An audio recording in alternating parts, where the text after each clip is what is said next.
নরসিংদীর মির্জাচরে সভা চলার সময় দুর্বৃত্তের গুলিতে নিহত হয়েছেন ইউপি চেয়ারম্যান জাফর ইকবাল মানিক। প্রতিবাদে বিক্ষোভ করেছেন তার সমর্থকরা। পরিস্থিতি নিয়ন্ত্রণে এলাকায় মোতায়েন করা হয়েছে অতিরিক্ত আইনশৃঙ্খলা বাহিনীর সদস্যদের।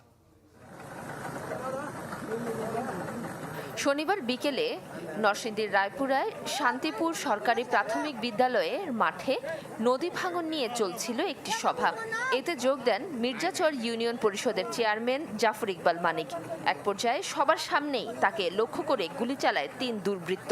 মুহূর্তেই লুটিয়ে পড়েন ইউপি চেয়ারম্যান। নরসিংদী সদর হাসপাতালে নিলেও তাকে বাঁচানো যায়নি।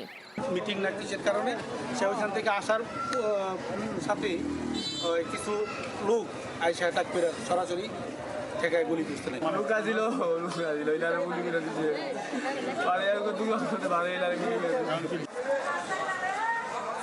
স্বজনদের অভিযোগ, বর্তমান চেয়ারম্যানের সাথে আধিপত্য বিস্তারের দ্বন্দ্ব ছিল সাবেক চেয়ারম্যান ফারুকুল ইসলামের। এরই জেরেই তাকে হত্যা করা হয়েছে। আফাসের লাগিয়ে গেছে, আফাস নির্যাতন হয়েছে। আগামী শুক্রবারে রায়পুরা থানা গিয়ে বসবো, বসে থানার ওসি সাহেবের লোকে ডিসি সাহেবের লোকে বইয়া সমাধান করবো। শুক্রবারে করছে এই ঘটনা নিছে, প্রোগ্রাম নিছে। শনিবার আমার বাইরে হত্যা করছে। আইনের কাছে একটাই চাওয়া, আমার আব্বুর যারা মারছে তাদের সবার বিচার চাই। হত্যাকাণ্ডের পর পরিস্থিতি নিয়ন্ত্রণে এলাকায় মোতায়েন করা হয়েছে আইন শৃঙ্খলা বাহিনীর অতিরিক্ত সদস্য।